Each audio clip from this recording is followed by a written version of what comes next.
Assalamualaikum warahmatullahi wabarakatuh. Bismillahirrahmanirrahim. Alhamdulillahilladzi jama'ana fi hadzal makan fi sihah wal afiyah. Wassalatu wassalamu ala sayyidina Muhammad bin Abdullah wa ala alihi wa sahbihi ila yaumil qiyamah, amma ba'du. Wa qala musannifun rahimahullah wa nafa'ana bihi wa bi'ulumihi fid dharain amin.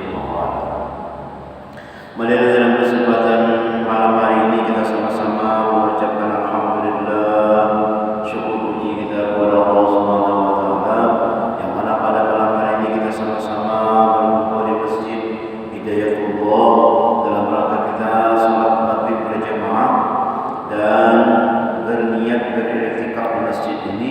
Nawaitu an a'takifa fi hadhihi masjid sunnatan lillahi ta'ala. Sahaja aku beriktikaf di masjid ini sunat karena Allah Ta'ala.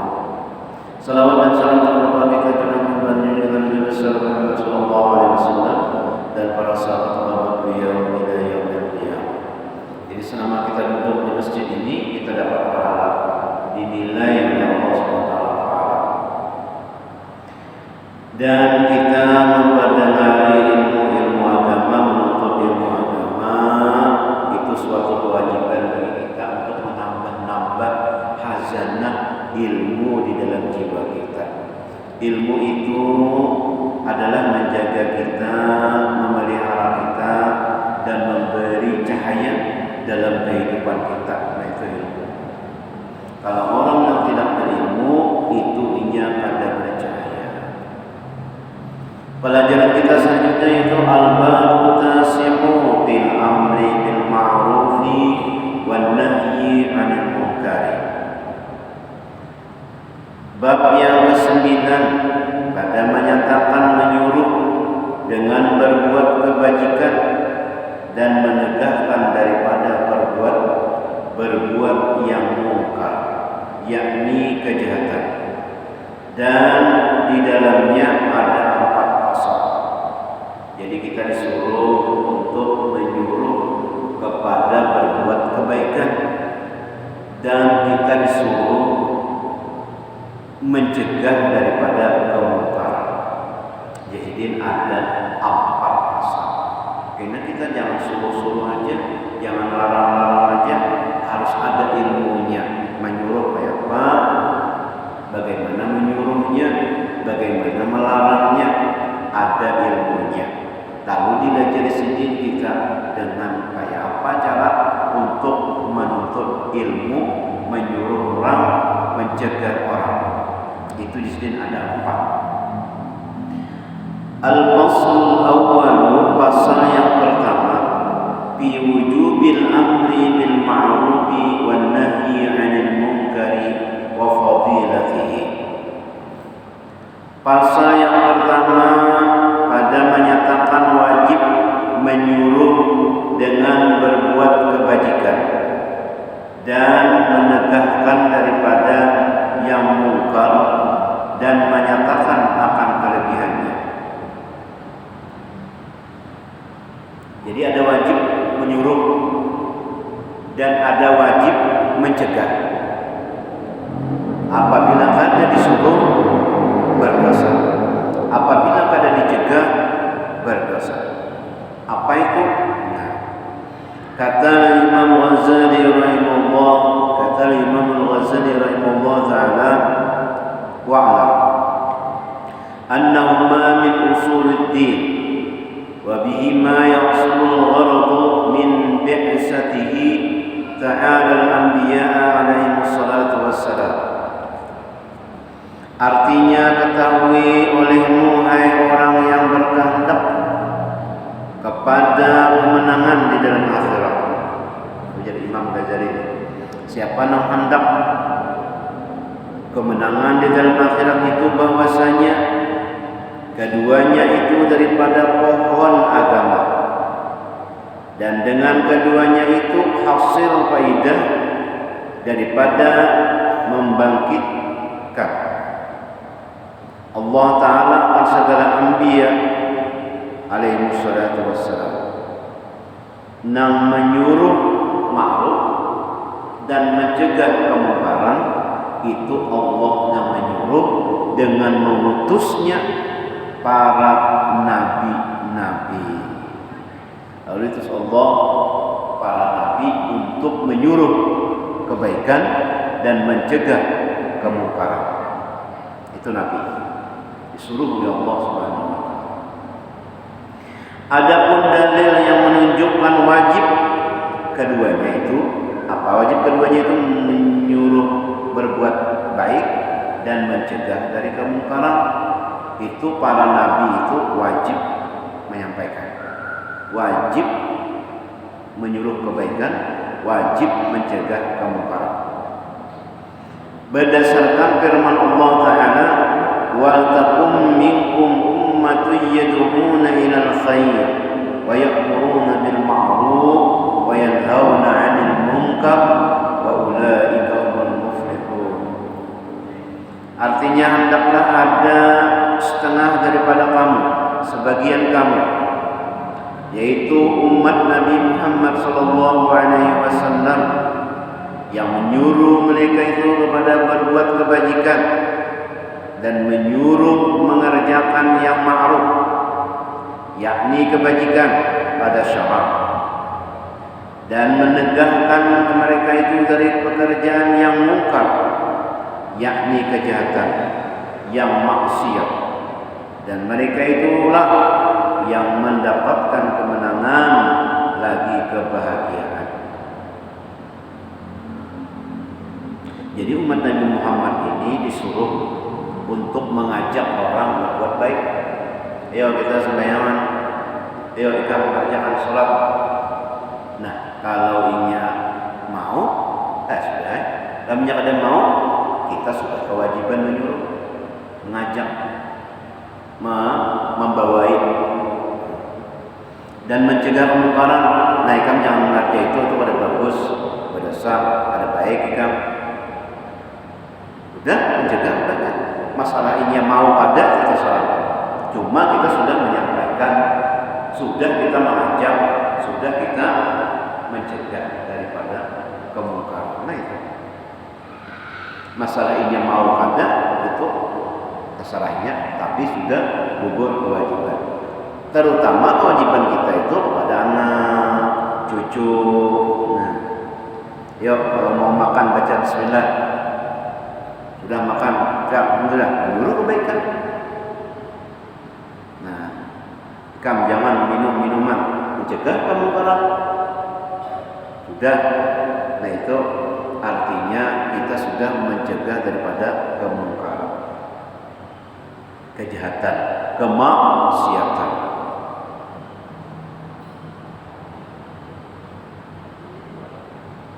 Dan kata Imam Ghazali rahimahullah ta'ala, ayat itu menyatakan wajib menyuruh akan berbuat kebajikan dan menegahkan daripada berbuat kejahatan. Tetapi wajib fardu kifayah, bukan fardu ain. Fardu kifayah artinya apabila ada yang sudah menyuruh, maka yang lain itu ada perlu lagi menyuruh. Jangan suruh-suruh terus, sudah disuruh, ini kada mau. Nah sudah habis kewajiban, sudah seiko aja menyuruh. Fardu kifayah. Lamunnya ada yang sudah mengajak seiko, ini kada mau lagi, kada mau juga, tidak mau juga diajak. Nah itu habislah kita kewajiban. Kada nang suruh terus sampai mau, ada. Itu menyuruh dan mencegah kemungkaran. Najidin fardu kifayah. Fardu kifayah itu seikong yang mengerjakannya, maka yang lain tidak berdosa. Kalau semuanya tidak ada yang mencegahnya, semuanya yang tidak ada menyuruhnya kebaikan, maka sekampungan itu berdosa. Di kampung itu ada lagi orang yang menyuruh kebaikan, kada ada lagi. Kada ada lagi orang yang menyuruh kebaikan, maka sekampungan itu berdosa. Kada ada lagi orang, tidak ada lagi orang yang mencegah kemungkaran, satu orang pun tidak ada, maka sekampungan itu adalah berdosa semuanya. Jika ada satu yang mencegah kemungkaran, satu ada yang mengajak, nah yang lainnya tidak berdosa lagi. Itu fardu kifayah. Jadi di kampung itu baru saja ada tuan guru, ada muallim, ada ustaz yang menjaga, menyuruh, mengajak dalam kebaikan, mencegah daripada kejahatan. Sampaikan. Lamunnya kadada, maka sang pembantu berdosa. Dan lagi firman Allah Ta'ala, kuntum khaira ummatin ukhrijat lin-nasi ta'muruna bil ma'ruf wa tanhauna 'anil munkar. Artinya adalah kamu itu umat yang terlebih baik yang dikeluarkan bagi manusia, yang menyuruh kamu dengan berbuat kebajikan dan menegahkan kamu daripada berbuat kejahatan. Jadi Allah Subhanahu wa taala nih nang memadahi kepada kita sebaik-baik umat, yaitu umat Nabi Muhammad SAW. Kalau umat-umat yang terdahulu itu panjang umurnya, tetapi nilai pahalanya tuh sedikit. Tapi kalau kita nilai umur kita ini pendek, tapi nilai pahalanya itu benar-benar. Nah kayak kita menuntut ilmu ini, satu saat aja duduk kita di sini itu sama dengan pahalanya beribadah sembahyang 300 rakaat. Ada namanya 1000 rakaat sembahyang. Kita duduk menuntut ilmu diberi pahala 1000 rakaat sembahyang.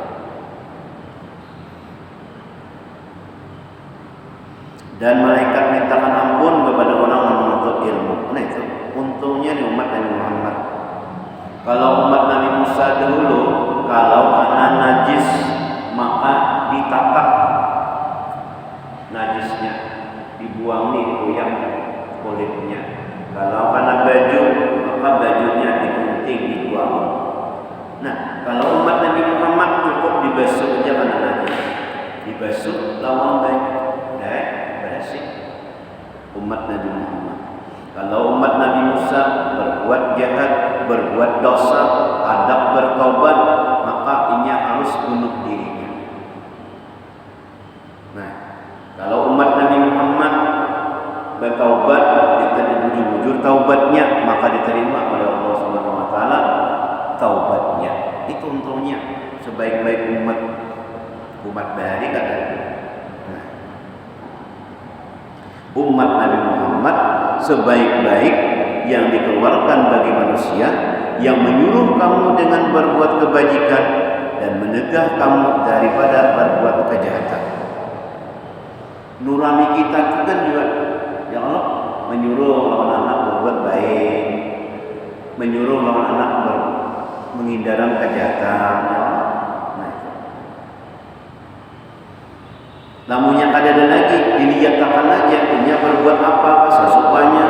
Nah itu maka itu berdosa sama. Ada lagi nama maaturnya, ada lagi yang mencegahnya. Dan kata Imam Ghazali rahimahullah ta'ala, ayat ini menunjukkan atas kelebihan menyuruh dengan berbuat kebajikan dan menegahkan daripada berbuat kejahatan. Jadi kita menyuruh nih, nama-nama kita awal. Misalnya ada anak, kita suruh anak berbuat baik. Ada anak, kita suruh, kita cegahnya jangan berbuat kemungkaran. Sudah disuruh juga, ada mau juga, tidak mau juga, nah itu sudah ada kewajiban. Dan lagi beberapa ayat Al-Quran yang menunjukkan yang demikian itu, dan lagi beberapa hadis Nabi Sallallahu Alaihi Wasallam yang menunjukkan yang demikian itu. Jadi ada Al-Quran dan hadis Nabi Sallallahu Alaihi Wasallam. Dan setengah daripada riwayat daripada Sayyidina Abu Bakar Siddiq radhiyallahu anhu, bahwa ia berkata di dalam ia membaca khutbah. Sayyidina Abu Bakar Khalifah Rasulullah sallallahu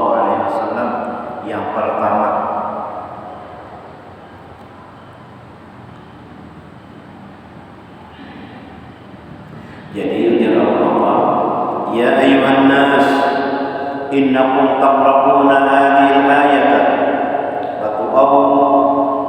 وتؤولونها على خلاف تأويلها يا أيها الذين آمنوا عليكم أنفسكم لا تضركم من ضل إذا اهتديتم وإني سمعت رسول الله صلى الله عليه وسلم يقول ما من قوم عملوا بالمعاصي وفيهم من يقدر على أن ينكر عليهم فلم يفعل إلا ويوشك أن يعمهم الله تعالى بعذاب من عنده. Rawahu ashabus sunan. Artinya, hai segala manusia, bahwasanya manusia itu termasuk kita gimana? Ujar Abu Bakar. Hai manusia, bahwasanya kamu membaca ayat ini, yakni ayat ya ayyuhalladzina amanu alaikum anfusakum la tadurrukum man dhalla idza ihtadaitum. Artinya, hai manusia yang percaya akan Allah Ta'ala, lazimkan perbuatan diri kamu dan tiada memberi mudarat. Artinya jangan kelakuan itu memberi mudarat kepada orang. Melazimkan perbuatan diri kamu dan tiada memberi mudarat akan kamu. Hati-hati, jangan sampai kamu itu dapat mudarat. Seorang yang sesat apabila kamu dapat petunjuk.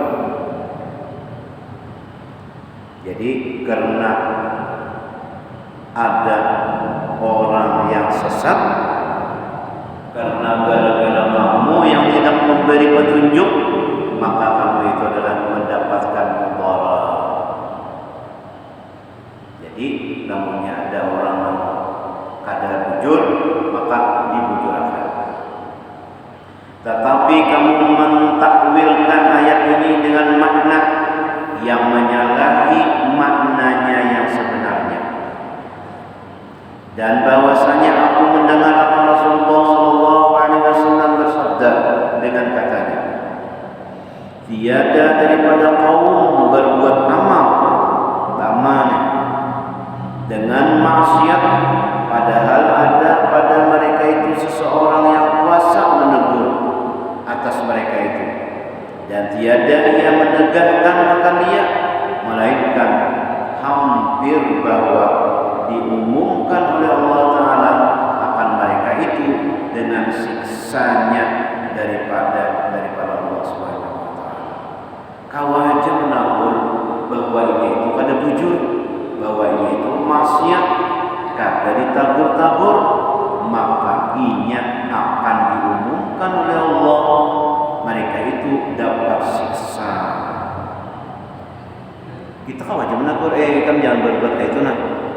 Kau aja menagur, bisa menagur, tapi kada ditabur, maka itu adalah dapat siksa dari Allah Subhanahu Wa Ta'ala.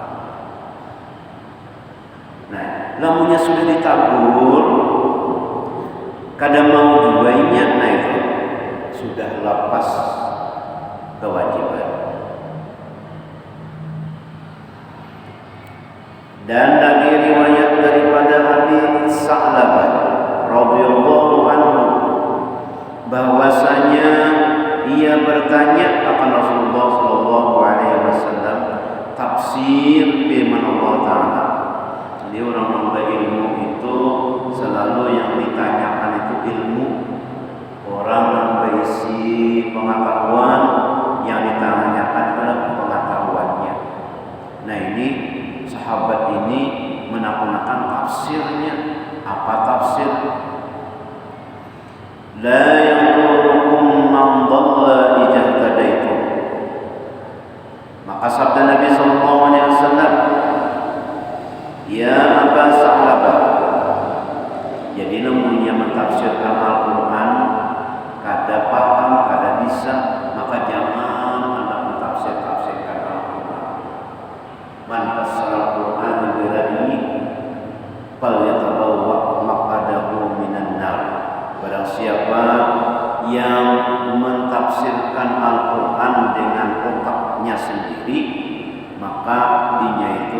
disiapkan tempatnya itu di dalam api neraka sesuai dengan akalnya aja.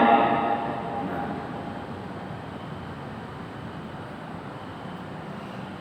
dalam punya kada paham kita gunakan ini sahabat bertakun lawan Rasulullah sallallahu alaihi wasallam. Maka Rasulullah bersabda, "Ya Aba Sa'labah, mur bil ma'ruf wanha 'anil munkar.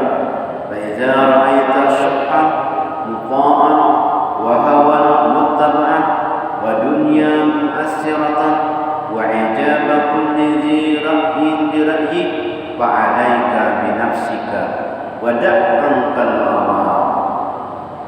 Inna min waraikum fitanan kaqta'il laylil muzlim lil mutamassiki biha bimisli alladhi antum alaihi ajru 50 minkum."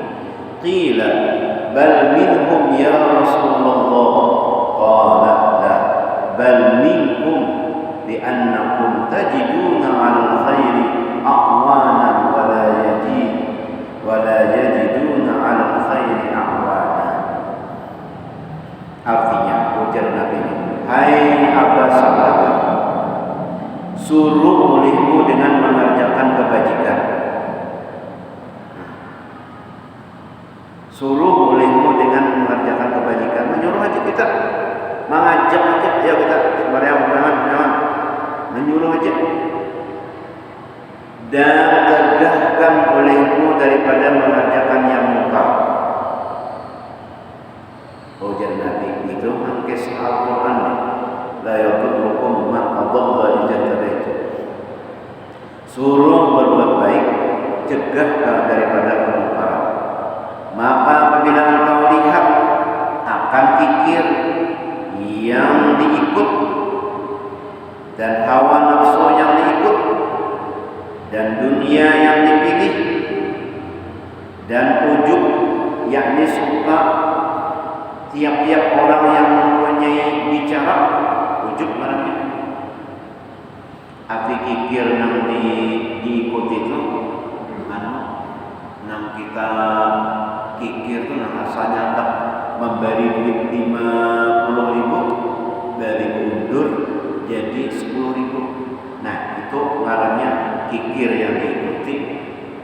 Asalnya hendak menyumbang 10.000, menyumbang sekalinya ada duit 2.000, maka mengambil 2.000. Nah itu kikir yang diikuti. Dan hawa nafsu yang diikuti. Kalau hawa nafsu ini lah hendak terus pada habis hendak ini, hendak itu, hendak ini, hendak itu ditegani. Dan dunia yang dipilih, kada tahu lagi sembahyang, kada tahu lagi puasa, pemilik dunia katanya. Dan ujub, yakni suka tiap-tiap orang yang mempunyai bicara dengan bicaranya, artinya bangga, himung, itu adanya ujub. Rasa inya pembisanya, ujub merenya. Maka ketika itu lazimkan dengan dirimu dan tinggalkan olehmu akan orang awam itu, karena bahwasanya di belakang kamu itu beberapa fitnah seperti potongan-potongan malam yang amat gelap.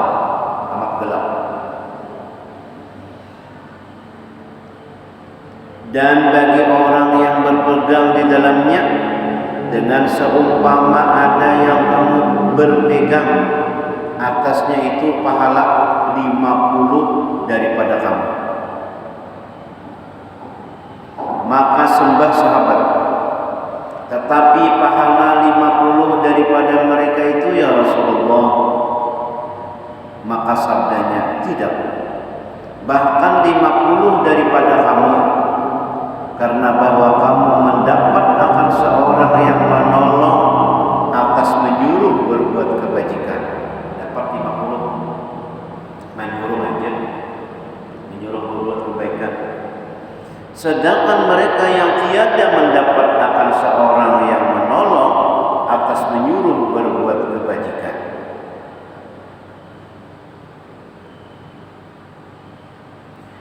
Dan lagi ditanya orang akan Sayyidina Abdullah bin Mas'ud radhiyallahu anhu daripada tafsir ayat ini, maka katanya, jadi orang menafsirkan Al-Quran itu ahlinya. Inna hadza laysa zamanaha, innaha al-yawma maqbulatun, walakin qad awshaka an ya'ti zamanuha ta'muruna bil ma'ruf wa yasna'u bikum kaza wa kaza wa taquluna fala yuqbalu minkum fahina idzin 'alaikum anfusakum wa la yadurrukum man dhalla idza tadaitum. Zaman ini, ujar Sayyidina Abdullah bin Mas'ud, zaman ini yakni zaman sahabat dahulu itu bukan zaman yang dikehendaki. Makna ayat yang tersebut itu yaitu ayat la yadurrukum man dhalla idza tadaitum, bahwa makna ayat ini makbul pada zaman sahabat, tetapi belum diamalkan dengan dia. Sudah diterima di zaman sahabat tapi belum diamalkan. Dan tetapi sungguhnya hampir lagi akan datang zamannya itu, yaitu kamu menyuruh dengan kebajikan, maka diperbuat dengan kamu begini daripada kejahatan. Dan engkau berkata menyuruh berbuat kebajikan, maka tiada diterima daripada kamu. Maka ketika itu lazimkan atas kamu bagi sendiri kamu, niscaya tiada memberi mudarat akan kamu oleh seorang yang sesat.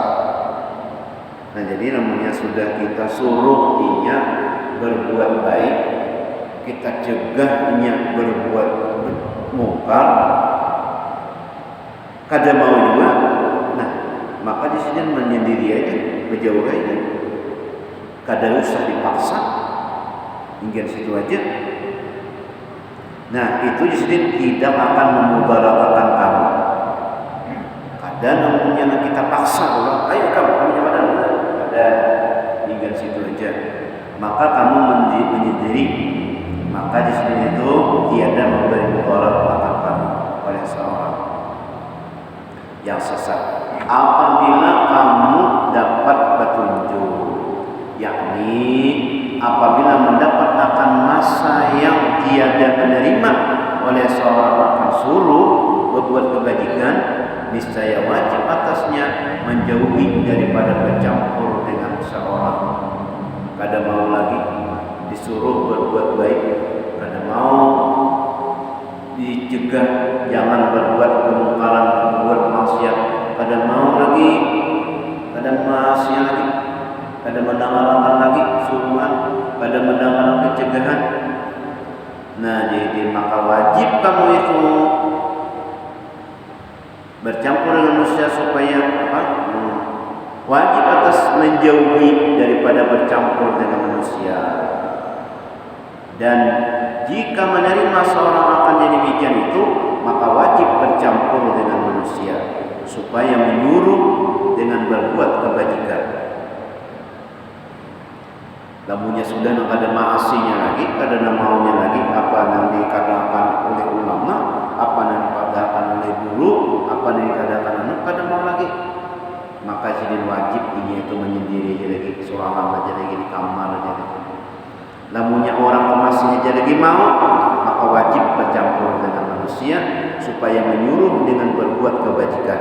Ayo kita sembayangan dengan isya dan menegah daripada perbuat kejahatan. Jangan mabuk-mabukan, jangan mengkonsumsi yang terlarang, jangan melaksanakan yang dilarang oleh Allah. Maunya masih, maka wajib bercampur dengan manusia. Tetapi adalah yang demikian itu fardu kifayah. Ada seikung yang memadai, ada seikung yang mencegah, ada seikung yang menyampaikan, yang lain kada wajib lagi. Alhamdulillah sudah ada yang menyampaikan. Lamunnya kada ada seikung yang menyampaikan, maka kita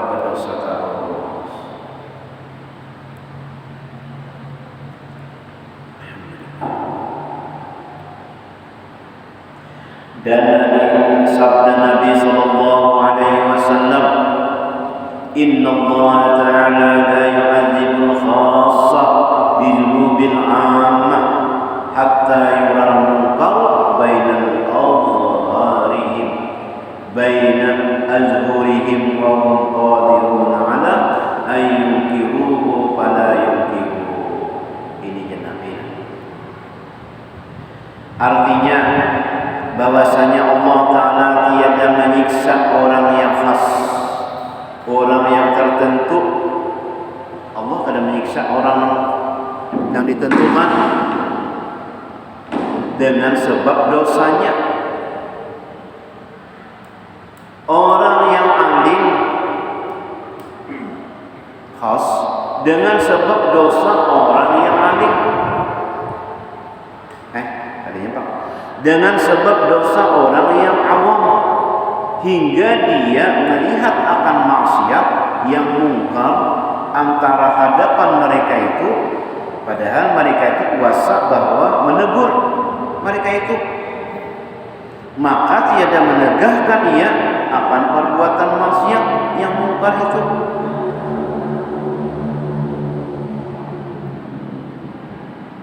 Ya, jadi Allah Subhanahu wa taala itu menyiksa orang itu bukan orang seiko membuat mungkar itu aja pada, sehingga dia melihat akan itu pun juga dapat juga, artinya siksaannya, maksiatnya, karena ini kadang menagur di hadapannya. Inya tuh kawah aja menagur, lain minumnya kada kawah, kada bisa menagur. Nah, ini orang ini kada kawah ditagur-tagur, namanya tagur ya amok misalnya. Nah itu kada usah. Ini kawah aja menagurnya, kawah aja bisa aja. Kada ditagur-tagur, nah itu jadi termasuk maksiat juga. Dan kata Sayyidina Abdullah bin Abbas radhiyallahu anhuma, qila ya Rasulullah, atuhlaqul qaryatu wa fiha salihun? Qala na'am. Qila lima ya Rasulullah? Qala bitahawunihim wa sukutihim an ma'asillahi ta'ala. Jadi Abdullah bin Abbas radhiyallahu anhu ditanya oleh orang bagi Rasulullah dengan katanya, ya Rasulullah, adakah dibinasakan dusun atau kampung atau desa padahal ada di dalamnya orang soleh, orang alim situ ada, disiksa Tuhan lah? Maka sabda Nabi sallallahu alaihi wasallam, iya, bahkan betul, karena siksa juga orang alim. Maka sambah orang itu, betapa ya Rasulullah? Kenapa ya Rasulullah? Maka sabda Nabi, dengan sebab memudahkan mereka itu dan diam mereka itu daripada menegahkan orang yang berbuat maksiat akan Allah Ta'ala. Karena juga bertaat, tak buat dua orang yang soleh. Kenapa? Sebab sidin, maka ngarannya membiarkan orang yang berbuat maksiat dapat juga. Nah jadi orang yang saleh itu sidin mencegah jangan berbuat terbaik. Sidin, mari kita bersama-sama berbuat kebaikan. Apa namanya sudah sampai itu sudah habis kalau kewajiban sidin. Lamunnya kada dicegah-cegah berdosa sidin. Kalau sudah disampaikan habis dah. Angguru kumpul lagi sidin. Hal balagtu di sini. Naam, fashhad. Aku sudah sampaikan kalau di sini. Inggih. Nah, sudah inggih situ Pak. Sudah disampaikan. Lamunnya sudah disampaikan, kita sampaikan, kita tabur, kada mau juga, sudah hingga situ kewajiban kita. Dan menagurnya itu adalah fardu kifayah. Dan kata Sayyidina Aisyah radhiyallahu anha, wallahu a'lam, bis-shawab. Mudah-mudahan kita berkat mengaji ini, berkat kita mendengarkan ilmu daripada mencegah dari kemungkaran, Allah Subhanahu wa taala memelihara kita, memelihara anak cucu kita, keluarga-keluarga kita, jiran tetangga kita dijagakan oleh Allah Subhanahu wa taala daripada kemungkaran. Dan dengan berkat kita mengaji ilmu agama ini, mudah-mudahan seluruh kampung kita, negara kita diberi keamanan dan ketentraman. Amin ya rabbal alamin. Salah hilaf pun dan maaf. Wabillahi taufiq wal hidayah. Wassalamualaikum warahmatullahi wabarakatuh.